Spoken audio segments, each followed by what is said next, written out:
Por protocolo yo creo que ya vamos a las buenas tardes, así que buenas tardes.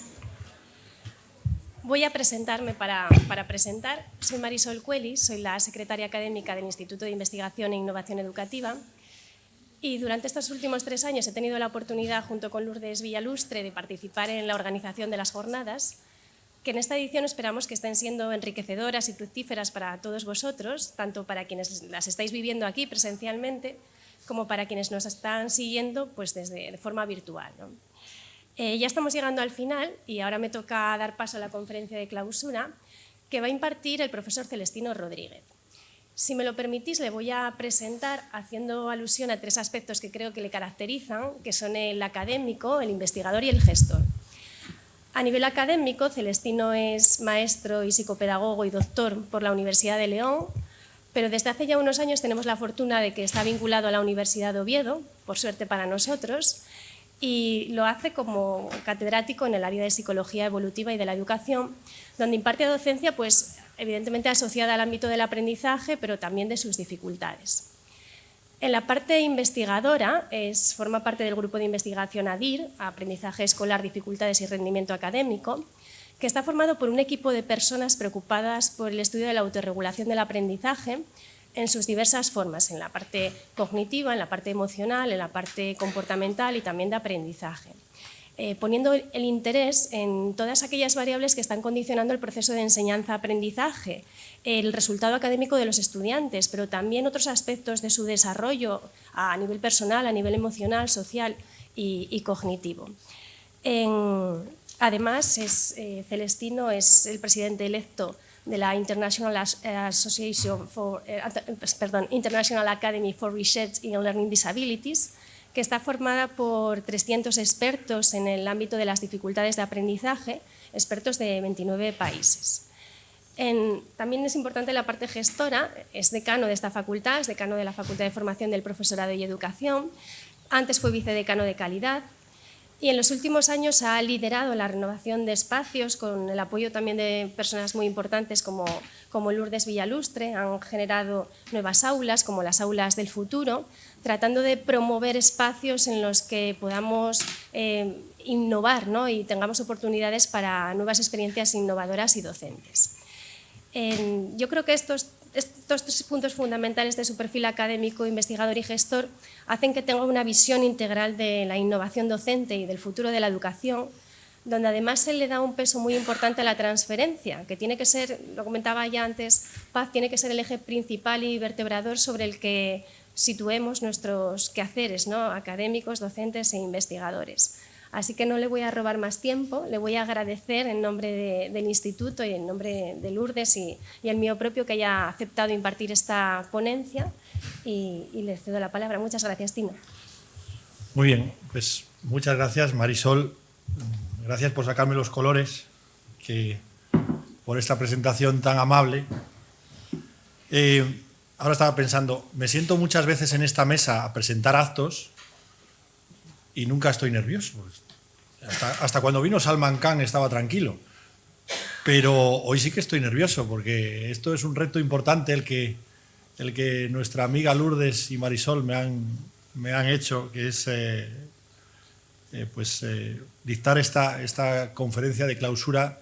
Yo creo que de unas jornadas vaya por delante brillantes, que creo que cada año están ganando en más y más participación y yo creo que es un foro interesantísimo en la que, bueno, pues la Universidad de Oviedo está ganando muchos enteros.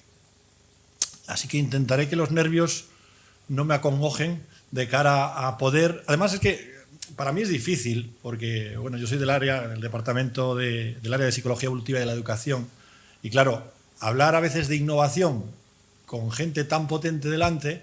Ahora por la escalera veía a alguien que para mí es referente y yo decía, madre mía, ¿qué digo yo aquí en innovación? Pero bueno, lo voy a intentar enmascarar en torno a este título, yo creo que tan sugerente que hice, que a lo mejor hice el título tan sugerente y después me puse a rematarlo, ¿no? Que es el futuro educativo de la innovación y la investigación a la transferencia.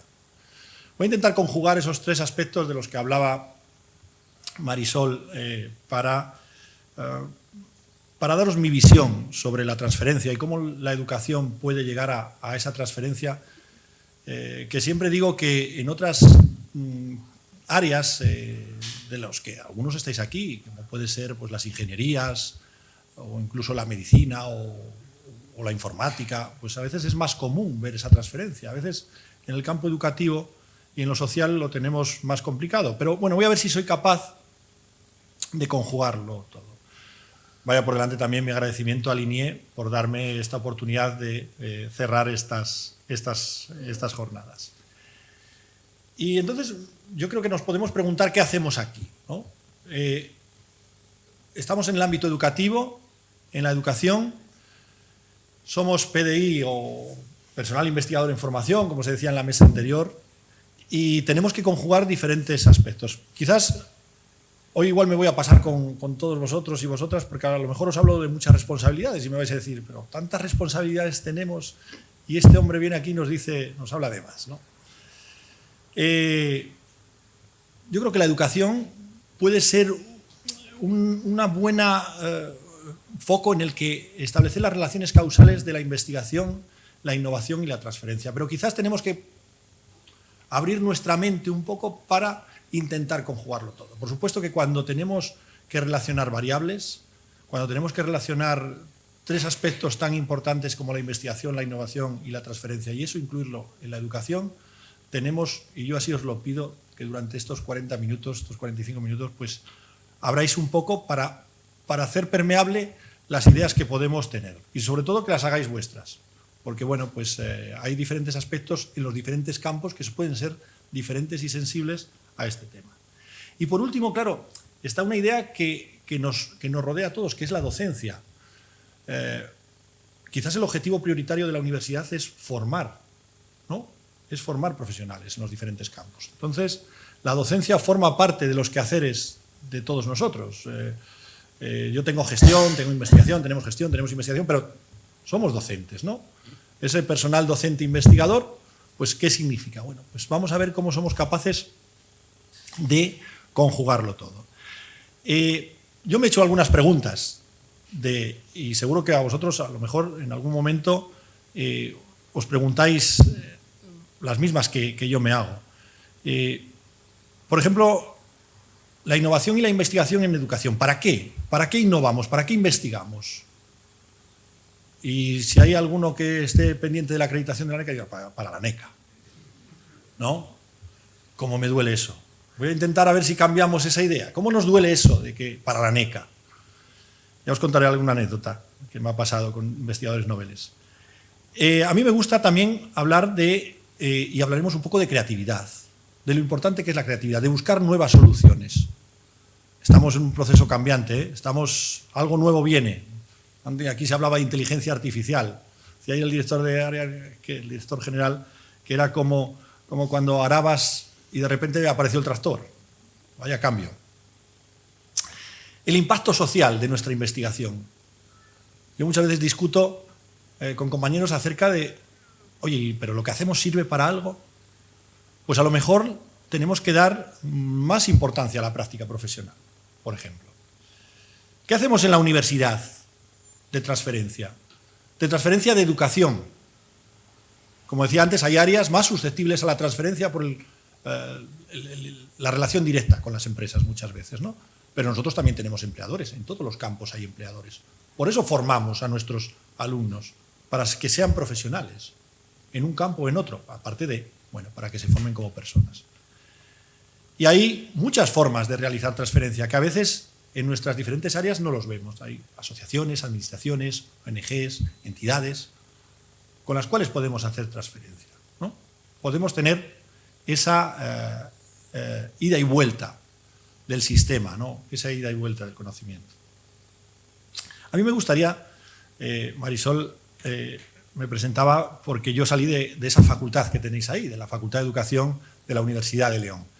Y cuando se hablaba ahora mismo de esa necesidad de abrirnos, pues a mí me gustaría que pensarais en global, ¿no? De pensar en una universidad, por un lado, interdisciplinar, por un lado que a veces nos metemos en nuestro despacho, en nuestra asignatura, y no nos damos cuenta de que la universidad es muy grande. Nuestra propia universidad, cada uno la suya, en este caso la Universidad de Oviedo, o otras universidades, pero en general la universidad, la academia. Yo a veces digo que soy un poco friki de las universidades, porque cada vez que voy a una universidad me traigo un pin, me traigo algo, porque me siento universitario. Desde que entré con 18 años, pues aquí sigo, ¿no? Y entonces, después ha llegado esta universidad. Entonces, tengo como dos universidades. Mi alma mater, que es la Universidad de León, la Universidad de Oviedo, pero poco a poco van apareciendo en mi vida otras universidades que me aportan una visión general de lo que es la universidad, ¿no? Y eso tenemos que tenerlo en cuenta. La universidad es más que la Universidad de Oviedo, que la Universidad de Cantabria, que la Universidad de Murcia, que la universidad, ¿no? Es una visión global de la universidad. Y de ahí nace la interdisciplinaridad y, por supuesto, algo que es importantísimo, que es la internacionalidad. Es decir, tenemos que buscar o intentar ser una universidad internacional, porque de ahí surgen esa apertura de mentes. Yo siempre lo digo, lo que me hace más ilusión del mundo es cuando me felicitan el cumpleaños desde Australia, porque son los primeros. Entonces me felicitan el cumpleaños y el año los primeros. Y entonces te quedas muy contento y dices, tengo a alguien en Australia que está pensando en mí, ¿no? Pues nosotros tenemos que pensar en eso, tenemos que pensar en esa... abrirnos al exterior, abrirnos a los demás, ¿no? Y bueno, pues vamos a ir pues, concretando un poco, ¿no? Y hay unas contraindicaciones. Cuando miramos los prospectos de los medicamentos vemos siempre contraindicaciones. ¿Qué significa eso? Bueno, pues en educación, lo que pasa es que, también lo decía ayer en la inauguración, a vosotros la realidad no os da igual. Si estáis aquí es porque la realidad os importa, ¿no? Pero yo quiero que os importe mucho más, lo máximo.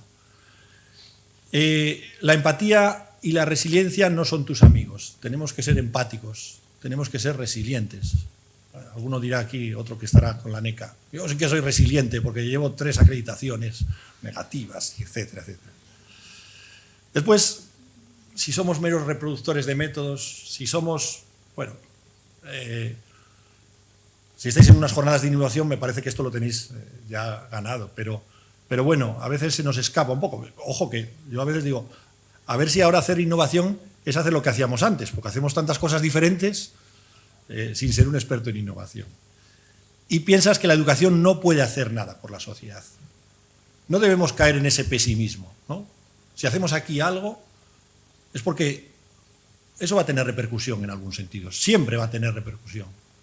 Y yo incorporé aquí la investigación. También todo tipo de investigación, investigación básica, investigación aplicada, cualquier tipo de investigación que hacéis, tiene que serviros para algo. Incluso serviros como apoyo a la docencia, porque somos personal docente investigador, ¿no? Se tiene que conjugar ahí de alguna forma. Por lo tanto, estas contraindicaciones que sirven para la educación sirven para la investigación también.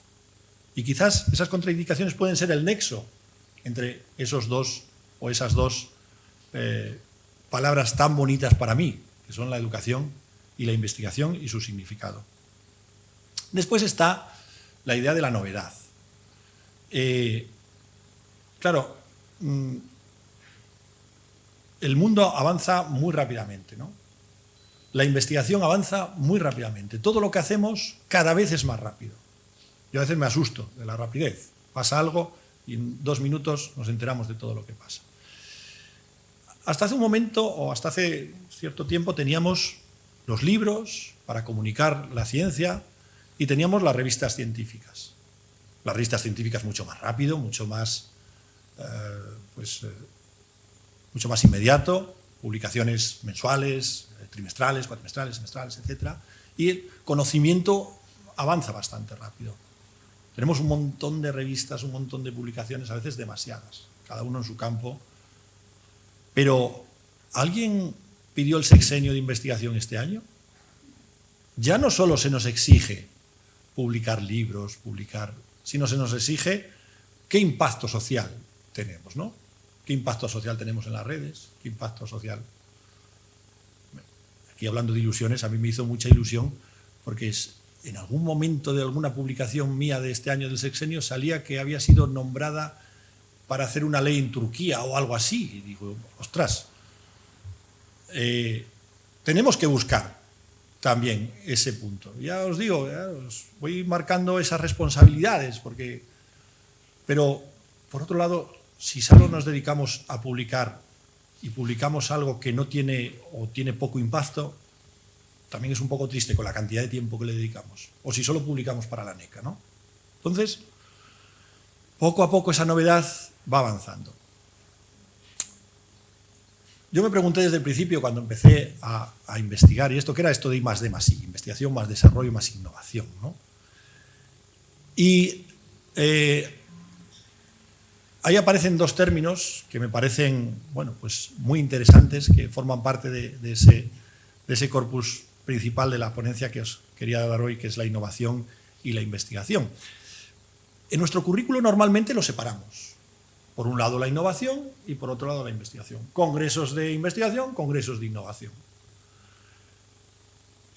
Mira, me sorprendió, ahora no está Montoya, Miguel Montoya, que en el TEC de Monterrey ellos la innovación no la separan nunca de la investigación.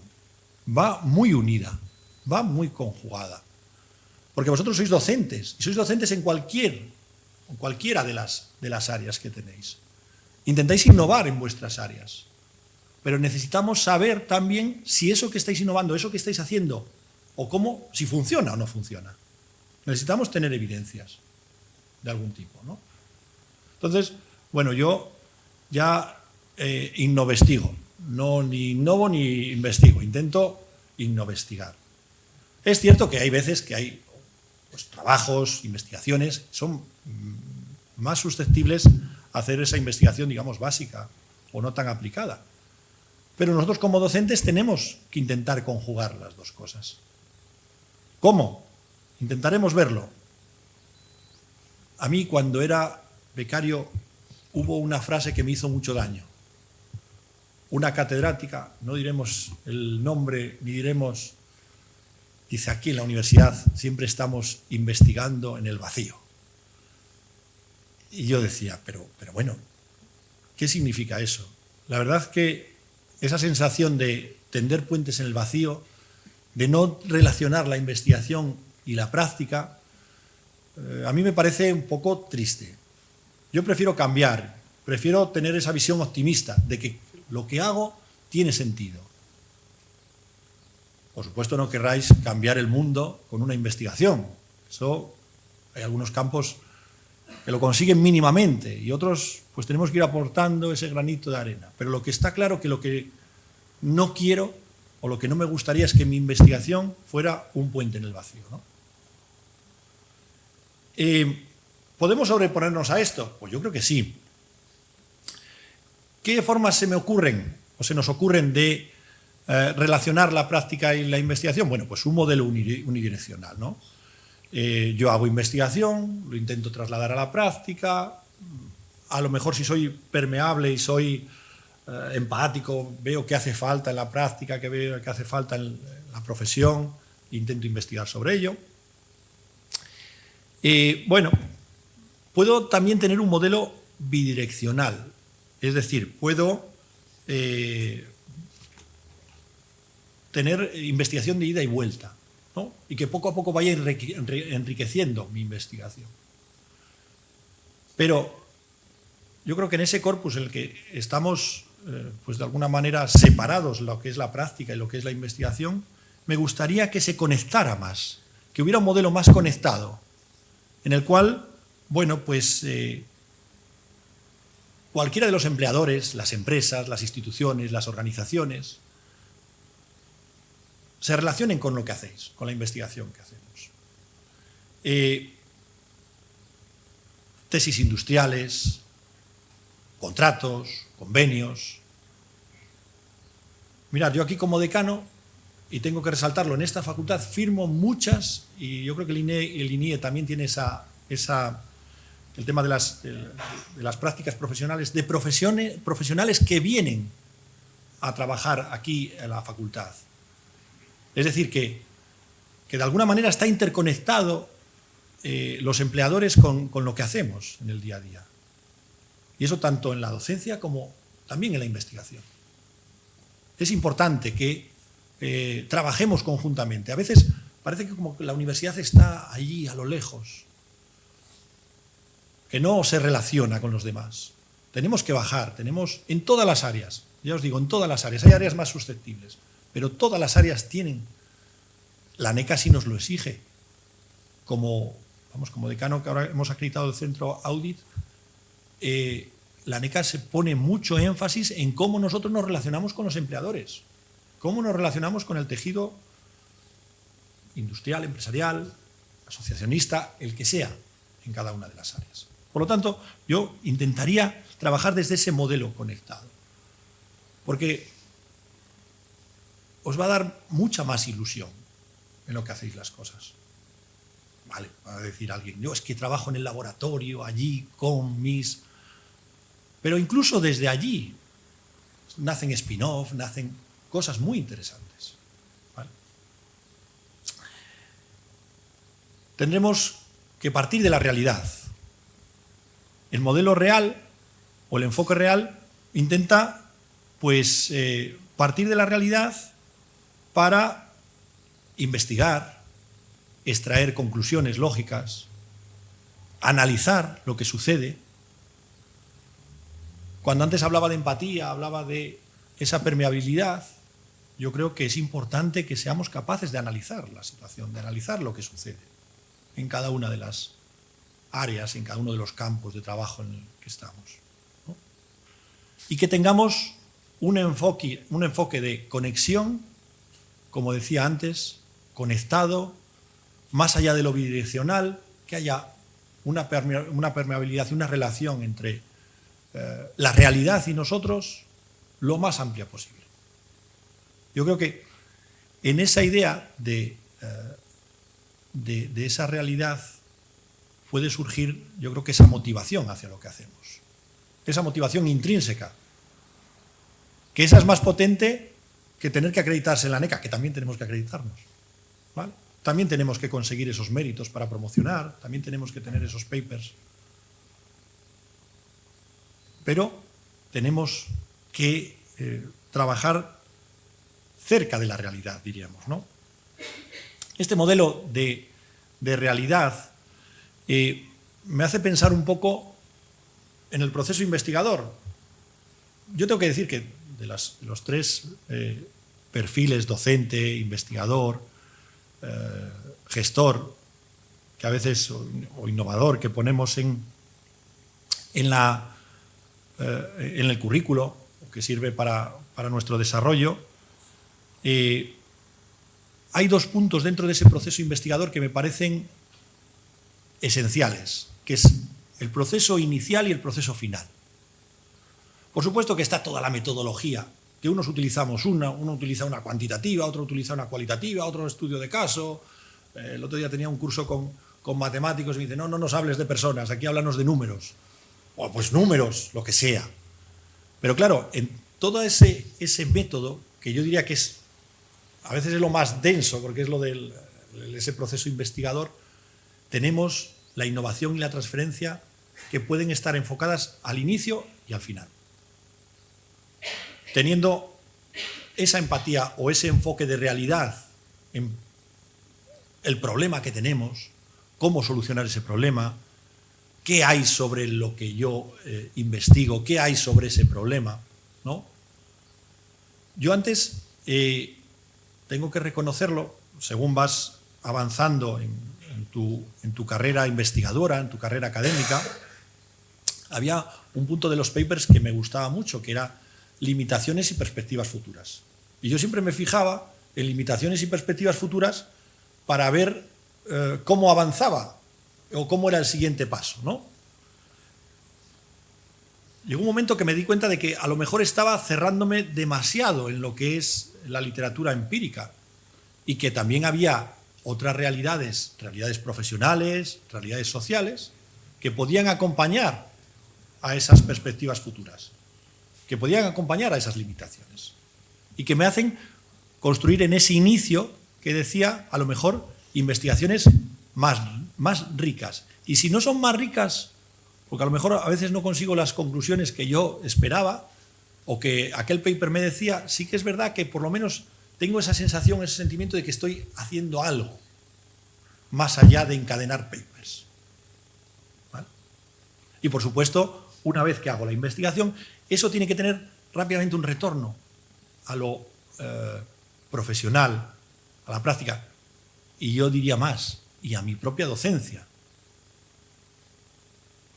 Como no se pueden decir nombres, me acuerdo mucho de algún catedrático que teníamos, y todos habéis tenido algún catedrático o catedrática que venía con esos apuntes amarillos, que estaban amarillos ya del tiempo, y decías, ¿cómo seré yo en el futuro? Pues yo intento no tener los apuntes amarillos, intento que vayan avanzando, intento aportarle a mis alumnos la novedad. Por supuesto que no les voy a cambiar año tras año absolutamente todo, porque todo no cambia tan rápido, pero siempre tengo que aportar algo. Y si eso me lo da o se acompaña de la investigación, soy capaz de unir y dar esa sensación de personal docente-investigador, ¿no? Porque, mirar, esto llevamos diciéndolo en muchos años, y yo creo que hay un nuevo paradigma de aprendizaje. Llevamos diciendo muchos años que viene el lobo, que viene el lobo. Y al final el lobo va a venir y no nos van a creer, ¿no? Tenemos que pensar que nuestro foco es el estudiante. Lo más importante, esto seguro que os lo va a recordar vuestros rectores o nuestro rector constantemente, porque sobre todo como estamos viendo que la natalidad hace sus mella en el número de alumnos que tenemos, pues el número de alumnos a veces va bajando, ¿no? Y ese es el foco, claro. A veces perdemos de vista el foco, que es el alumno, que es cómo aprende ese alumno. Y nosotros estamos al servicio de ese proceso de enseñanza-aprendizaje, ¿vale? Eso es importante que lo entendemos. Y también qué tipo de estudiante queremos. ¿Qué tipo de estudiante demandan las empresas, demandan los empleadores? ¿Un estudiante autónomo? ¿Un estudiante autorregulado? ¿Son nuestros estudiantes así? Pero eso es muy fácil. Vosotros los de la universidad echar la culpa a los de secundaria. Y los de secundaria lo echan a los de primaria y los de primaria a los de infantil. No hay problema. Ya está todo solucionado. Pero en todo este proceso nadie hace nada. Y sin embargo, ahora lo veremos, las empresas cada vez más nos demandan profesionales autorregulados, profesionales autónomos. Y ahí hay algo muy importante y es la idea del proceso, no del producto, del proceso. ¿Tenemos estudiantes responsables? El decano os diría, pisipisa, los profesores, bueno. Pero claro, la responsabilidad es del docente, tenemos que pensarlo. Tenemos cambios importantes, tenemos reformas a nivel estructural, tenemos una nueva ley, tenemos un mundo cambiante, tenemos cambios organizativos. La universidad, pienso yo, con esta rigidez que tenemos ahora mismo, ¿puede afrontar los retos del futuro? Y tenemos diferentes tipos de universidades que llegan. Universidades virtuales, universidades de otro tipo, un mundo global. ¿Seremos capaces de, y yo creo que deberíamos de una vez, porque esto nos lo proponía el Plan Bolonia, que era que nuestros alumnos fueran competentes, trabajar en perfil de competencias. ¿Estamos trabajando en perfil de competencias? ¿Estamos entendiendo esa idea de capacidad y su desarrollo en habilidad? ¿Qué nos demandan los profesionales, los empleadores? ¿Qué nos demandan las empresas? ¿Qué nos demandan? Tenemos que de una vez romper e intentar buscar esa competencia de nuestros egresados. Si no, pues seguiremos sumidos. Sí que es verdad que a veces aquí hay excusas de todo tipo. por ejemplo, bueno, si no lo hacen en mi asignatura, ya lo harán en otra. Y el otro dice, no, pues si no lo hacen en mi asignatura, no, es que mi asignatura es de contenidos. Mi asignatura es de contenidos, esto no, esto... Mirad, están llegando los nuevos cambios en las memorias verificadas de los títulos, en los cuales pues había un poco de competencias de un tipo, competencias de otro. Y no, ahora nos vamos a centrar solo en los resultados de aprendizaje. Vamos a simplificar un poco, porque quizás la complejidad que teníamos en torno a la nomenclatura de competencias nos hacía difuminar un poco esa responsabilidad. Sin embargo, yo creo que tenemos que tender a esa idea de resultados de aprendizaje. ¿Qué quiero que consiga mi alumno? ¿Qué competencias? ¿Cómo veo yo a mi alumno como futuro profesional? Vamos a ver, si yo creo hacer una prueba, esto es una investigación, un experimento, innovación muy sencilla. A vuestros alumnos, en cualquier campo, un día decirles, imaginaros que eres profesional. Yo a mis alumnos de psicología, cuando les digo, hombre, vosotros que ya casi sois psicólogos y están en tercero, todavía les queda un montón, pero ellos ya como que se ilusionan y se emocionan, ya se ven en ese papel. ¿Se ven nuestros alumnos en el papel de profesional? A lo mejor es nuestra labor enseñarles o encaminarles a ese papel de profesional. Y parece que con todos estos cambios las técnicas de aprendizaje tradicionales no resultan suficientes. Recientemente teníamos una reunión con el rector de esta universidad y hablamos del absentismo. ¿Tenéis absentismo en vuestras clases? ¿Nuestros alumnos ven la necesidad de venir a clase o no? ¿O solo porque les obligamos y tienen que cumplir el 80%? Ojo, que ellos ahora mismo tienen todos los conocimientos en un clic y tienen ponencias importantísimas, fantásticas, en un clic. Quizás tenemos que complementar esas tecnologías tradicionales, que yo no digo que haya que eliminarlas, pero además tenemos que complementarlas con otros análisis de la realidad y tenemos que pensar en nuestra docencia, yo diría, bajo ese paradigma de la competencia, de los resultados, del profesional que estamos formando en todos los campos. Aquí, bueno, pues aquí se han hablado en estas jornadas de inteligencia artificial, de los retos de la inteligencia artificial, lo que nos pueden aportar, la evaluación, la importancia de la evaluación, cómo lo evaluamos. Es decir, tenemos ahí, yo creo, que un trabajo por delante importante. Porque como personal docente investigador, antes investigábamos, dábamos nuestras clases religiosamente, cumplíamos con nuestros horarios y cumplíamos a lo mejor con nuestros criterios de la ANECA. Pero, ¿qué más haces? Hablando en temas de transferencia, pues patentas, divulgas, tienes contratos, trabajas con la empresa,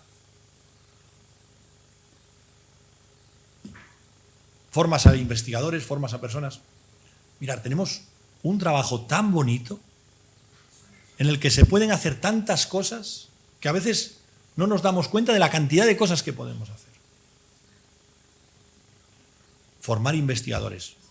Yo ya me estoy cansando de dar discursos en las bodas, de todos los becarios, de las becarias en este caso, pues otros son... Pero me encanta porque los ves desarrollarse profesionalmente. Te duele cuando tienen problemas, pero es fantástico poder acompañar a los... Podemos ver los problemas que tienen las empresas, ver los problemas que tienen las asociaciones, intentar ayudarles de alguna forma. Además, es que podemos hacer con tal variabilidad que es que tenemos un trabajo fantástico. En lugar de centrarnos solo en lo negativo, en esa parte que digamos más ardua, que es la de investigar solo en mi despacho. Yo creo que tenemos que ponernos un poco en esa piel del transferente, ¿no? En esa piel éramos investigadores, podemos ser innovadores, que todos los de aquí pues, seguro que lo sois, pues ahora tenemos que ser también transferentes. Pero lo que es más sencillo es conjugar todo para conseguirlo. Si lo hacemos por separado, el número de tareas se nos amplía y a veces se hace más complicado. Aquí, aunque no voy a entrar mucho, hablo de la divulgación, la importancia de la divulgación, ¿no?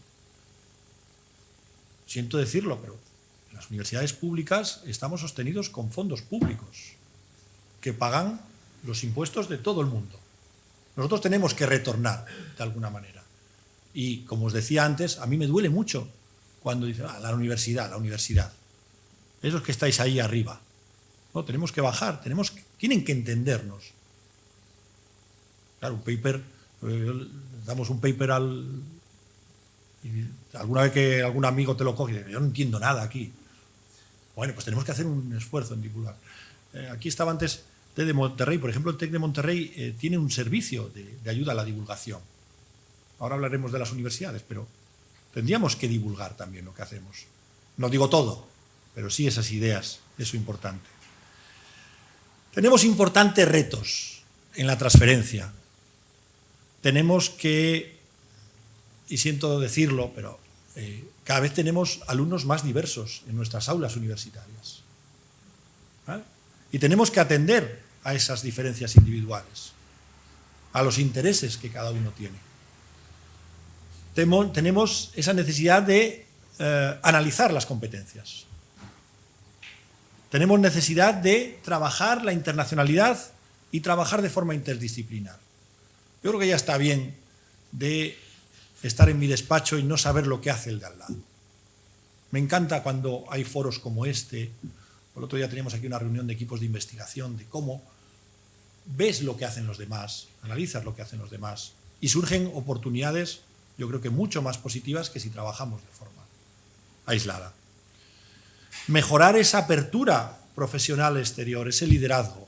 La universidad tiene que ser motor de impulso en este sentido, en cada una de las áreas. Capacidad de emprender y aumentar la confianza mutua. A veces estoy en mi zona de confort y digo, pues quizás que los demás no sepan lo que hago. Porque no vaya a ser... A mí me encanta cuando me copian. O cuando alguien trabaja lo mismo que yo. Me encanta.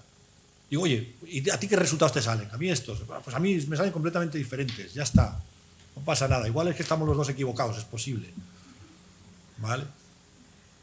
Y después, intentar trabajar en coordinación, trabajar en ese desarrollo social sin dejar de lado el punto de vista del alumno, de los egresados, del desarrollo personal, profesional, del alumnado que tenemos en nuestras aulas.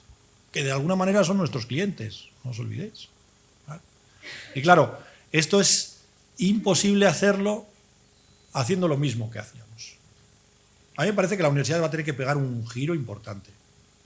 Lo que pasa es que a veces, como llevamos diciéndolo tantos años y no pasa nada, pero claro, ahora estamos hablando a veces del absentismo del 60 al 70% en las aulas universitarias. Ojo, que eso es mucho. ¿Qué se nos valora en la transferencia? Bueno, surgieron, si recordáis, esos sesenios de transferencia, esa prueba piloto, en las que pues, hubo un cacao tremendo, ¿no? Porque no se sabía y están prometiendo constantemente que volverán a salir los sesenios de transferencia.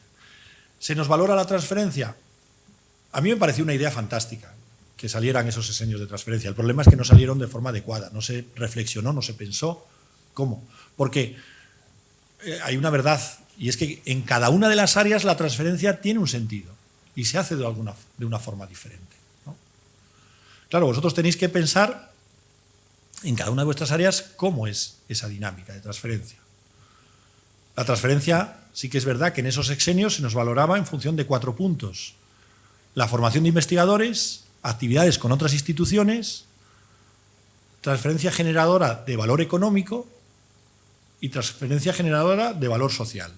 Pues hay algunas áreas que lo más importante es el valor económico, ¿vale? Otros que somos más pobres, como en ciencias sociales, el valor social. Depende un poco de las... O algunas que pueden ser común a todos, como es la formación de investigadores o las actividades con otras instituciones. Tenemos que pensar cómo somos nosotros capaces y hacer, decía un conocido mío que hasta para robar hay que tener un plan. Pues hay que hacer un plan. Y yo os pediría que hicierais un plan de transferencia en cada una de vuestras áreas, que investigarais un poco cómo hacer ese plan de transferencia. Aquí me gustaría destacar una figura importante, que es la figura de Antonio Sampaio Novoa, que alguno de vosotros igual lo conoce. Sampaio Novoa habló de metamorfosis, autonomía y transformación. Mirad, Sampaio Novoa es un educador que uno de sus mayores logros fue fusionar las dos universidades de Lisboa para crear una universidad más potente. Y él habla un poco de la necesidad de realizar una metamorfosis, una transformación en la universidad, intentando conjugar el marco de desarrollo profesional, ¿vale?, que es el foco principal, y ahí tiene mucho que ver lo personal, lo académico y lo institucional. Que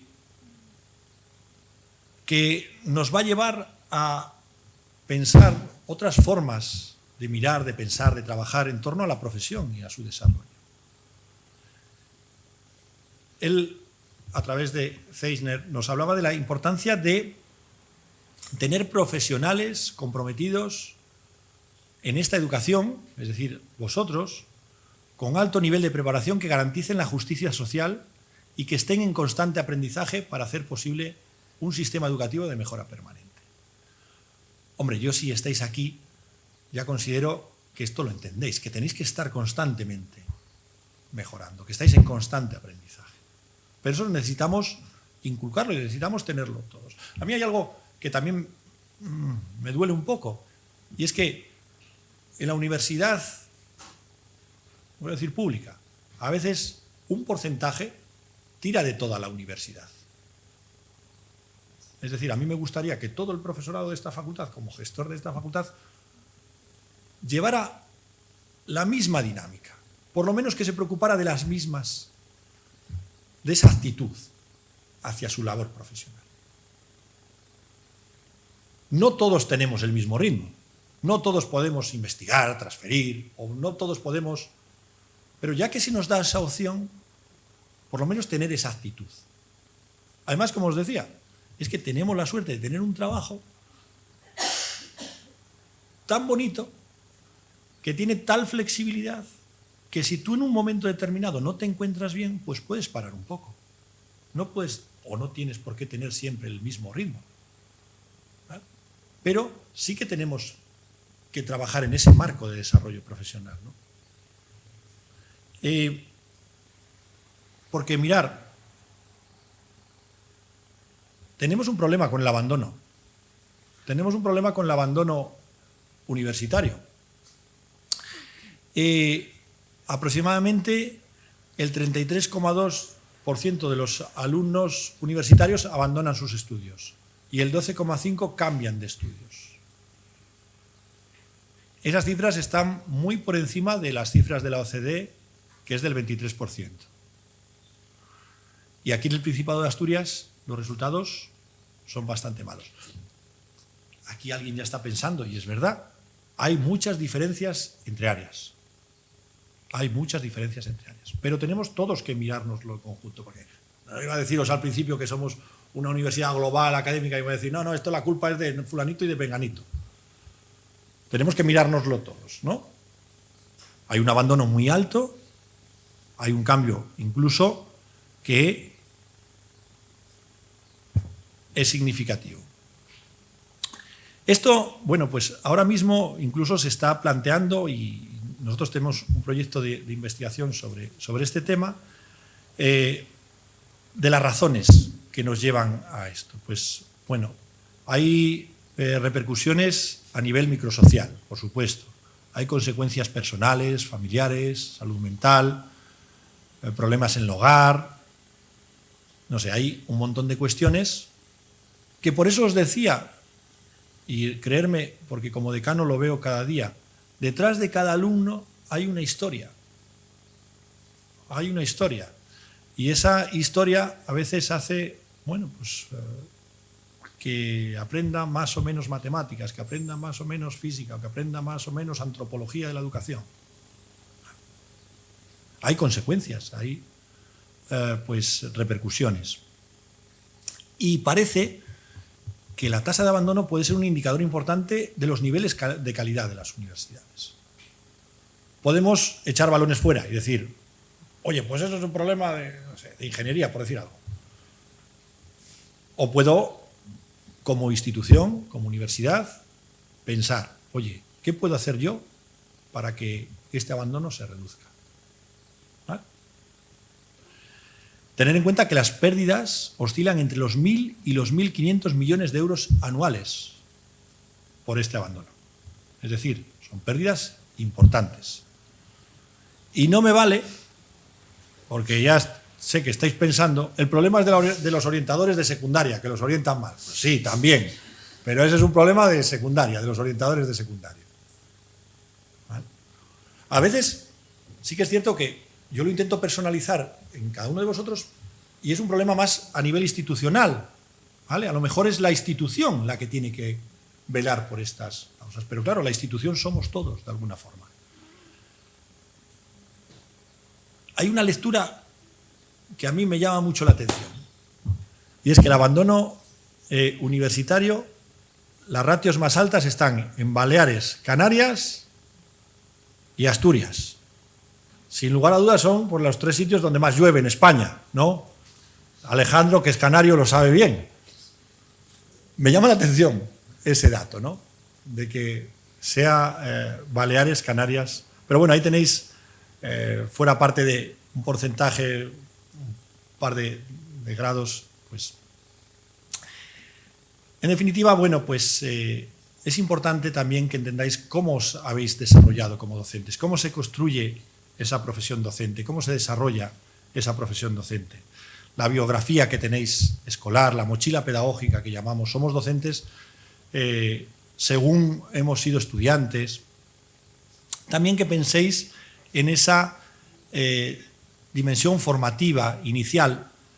A mí me ha gustado mucho en la nueva LOSU que tenemos esa idea de formación inicial del profesorado universitario, la obligatoriedad para que nos formemos. A veces a los docentes universitarios nadie les forma para ser docentes. Muchos hemos llegado aquí sin esa formación, ¿no? La dimensión contextual, la socialización, la importancia, bueno, pues de que trabajamos en equipo. En vuestros equipos de trabajo, equipos docentes, hay una variable que es importantísima. Y listo, ¿cuál es? El café. El café de las 11 a las 12. Ese es importantísimo, no lo olvidéis nunca. Para desarrollaros como docentes es importantísimo. Y después hay una dimensión que a mí me parece interesante, que es la que tenemos que demandar, que es la dimensión de la institución educativa, el proyecto educativo institucional. Cómo nuestras instituciones cuidan esto. Y eso tenemos que demandarlo. ¿Cómo cuidan este proyecto de universidad? Nosotros ahora que estuvimos sometidos a un proceso electoral, yo creo que se lo remarcamos mucho a los candidatos. Esa idea de proyecto educativo institucional enfocado a la docencia. ¿Vale? ¿Cómo me ayudáis a mí para ser docente? Si no me han formado inicialmente, si tengo estos problemas, y además tengo que investigar, si ahí vino uno ahí de educación y me dice que tengo que transferir, cachis en la mar, tengo que ayudar de alguna manera. ¿Vale? Tenemos que ayudar las instituciones a los profesionales.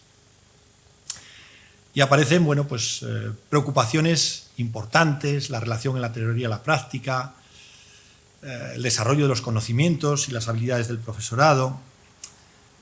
No me gustaría que fuerais un mero reproductor de técnicas y de métodos, que seáis capaz de pensar, razonar, qué es lo que necesitan nuestros alumnos. Y yo creo que solo con ello seguro que nos hacen mucho más competentes.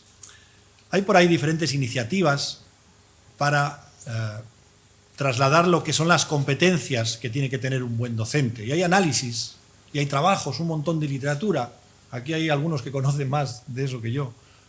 Pero yo, en definitiva, ahora aparece la competencia digital. Hay algunos que tienen mayores competencias y otros menos. La competencia digital mía es horrorosa, ¿no? Pero bueno, me intento defender en otros campos. Es decir, a veces es más la necesidad que tenemos de desarrollar la competencia en nuestros alumnos, en nuestros egresados, a veces nos hace más competentes a nosotros, y por lo menos ese cambio en la actitud ya lo consigue. Ya me estoy extendiendo mucho, y ya está la secretaria del INIE, pero yo me gustaría acabar con un par de ideas. Que es, ¿qué nos solicitan los empleadores? ¿Qué nos solicitan en el mercado laboral? Pues, como os decía, nos solicitan cambiar nuestro perfil de competencias, que creo, o ese perfil competencial de nuestro alumnado, que creo que no hemos conseguido, al de resultados de aprendizaje. Y hay dos aspectos que a mí me gustaría resaltar. Por un lado son las habilidades blandas, las soft skills. Va apareciendo mucha literatura, mucha idea, pero tenemos que intentar que nuestros alumnos desarrollen las soft skills, porque es lo que nos demandan las empresas. Nos demandan esa capacidad de resiliencia en nuestros alumnados, esa capacidad de gestión del tiempo. Esa es la transferencia que podemos hacer a las empresas, de control del tiempo, de gestión de personas, de gestión de conflictos, de gestión del estrés. Pasar por un decanato durante un tiempo y tenéis que, a marchas forzadas, desarrollar esto. Pero, oye, durante estos años estoy disfrutando con esta formación, porque estoy disfrutando trabajando con personas. Y nosotros trabajamos con personas, no trabajamos con robots ni con máquinas. Una de las más importantes es la creatividad. La creatividad, que tenía aquí para daros unas nociones de creatividad, porque me encanta, porque estamos ahora trabajando tesis doctorales, solo deciros que es una de las soft skills más demandadas por las empresas.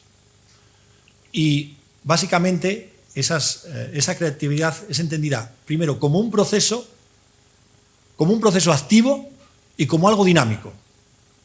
No nacemos creativos. La creatividad se forma, se desarrolla, se trabaja.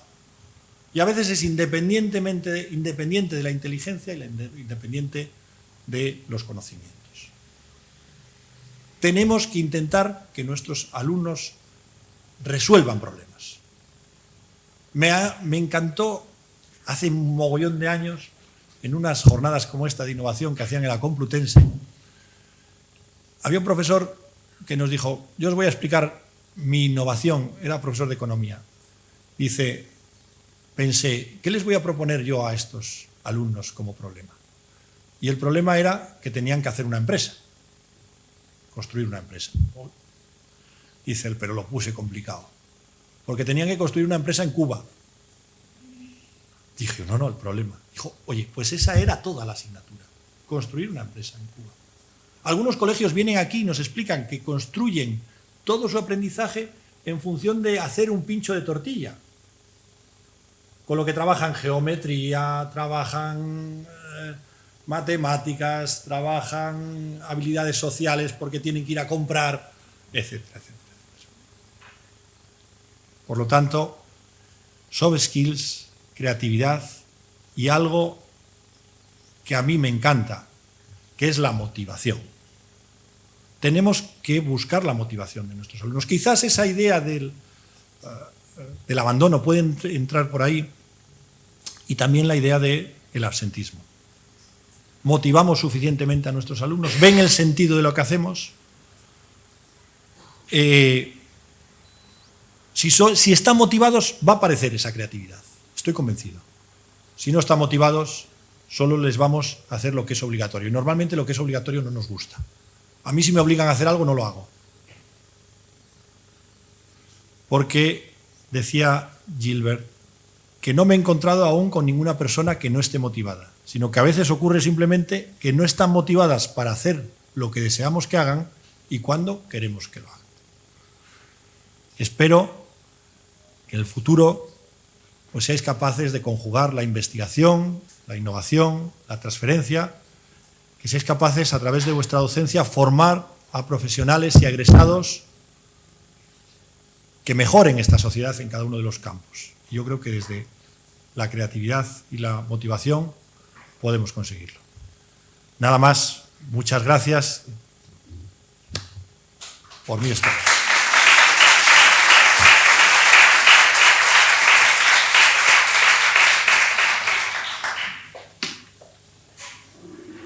Muchas gracias, Celestino.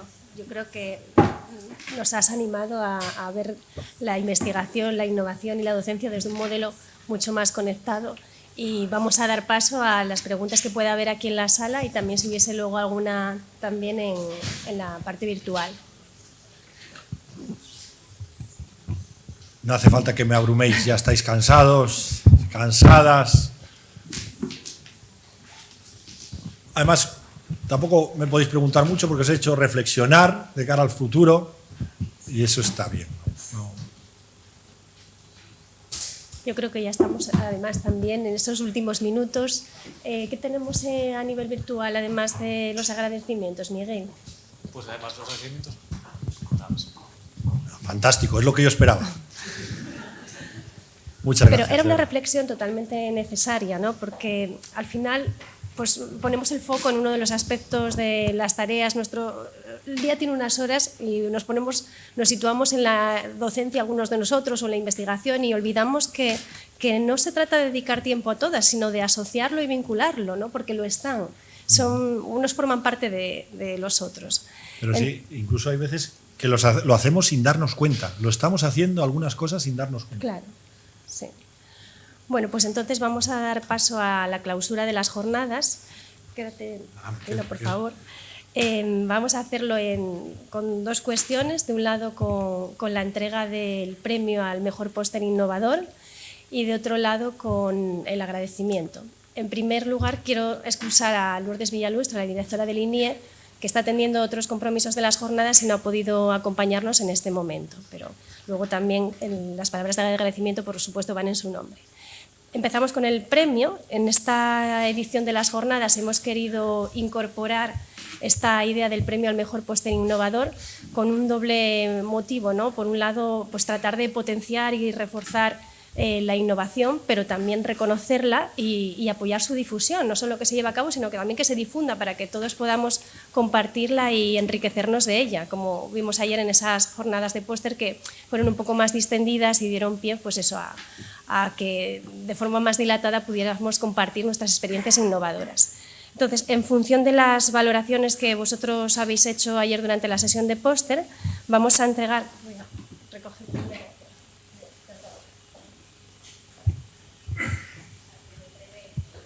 Lo puedo entregar yo, qué ilusión. Era una de las cosas que le decía a Lourdes, digo, una entrega de premios a mí me hace una especial ilusión, ¿no? Bueno, pues vamos a entregar el premio al mejor póster innovador para el trabajo de fomentando la innovación y el emprendimiento en la educación superior, un enfoque práctico de I+D, que fue realizado por Marta Terrados Cristos, Marina Díaz Piloñeta, Joaquín Villanueva Balsera y José Valeriano Álvarez Cabal. Así que muchas gracias.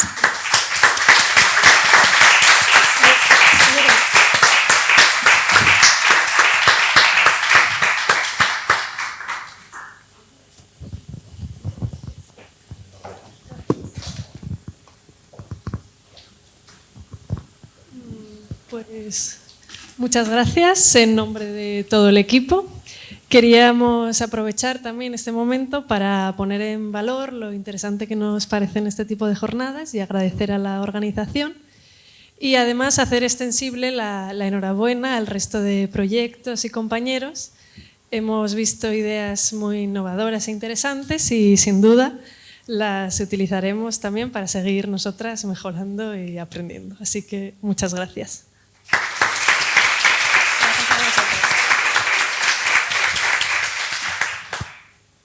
Bueno, y para terminar, nosotras queríamos trasladar el agradecimiento a todos los que habéis formado parte de estas jornadas, a los asistentes, tanto a los presenciales como a los virtuales, a las personas que habéis estado en la organización, en las mesas, en las salas, a quienes habéis presentado alguna contribución, a los ponentes invitados, a la facultad que nos ha acogido, muy especialmente al Comité de Innovación, que hace un tremendo esfuerzo por valorar los proyectos de innovación. Lo hace en 3 plazos a lo largo de todo el curso académico, con un gran volumen de proyectos que se presentan ahora mismo, y lo hace sin un reconocimiento, sin ningún tipo de retribución, así que más que esta social, ¿no?, que podemos hacer en este momento. Pero los profesores necesitamos esa labor que ellos hacen, así que muchísimas gracias por vuestro trabajo. Muchas gracias al equipo del INIE y, por supuesto, bueno, si ella estuviese aquí, pues sería mucho mejor, pero se lo agradezco a Lourdes también, que es el capitán, ¿no?, la capitana de este barco. Yo siempre digo que yo desconocía la innovación docente, para mí era totalmente desconocida en mi día a día, y en los últimos 3 años es el quehacer diario. Entonces estoy muy agradecida por esa oportunidad. Gracias a todos los que nos habéis acompañado y cerramos las jornadas.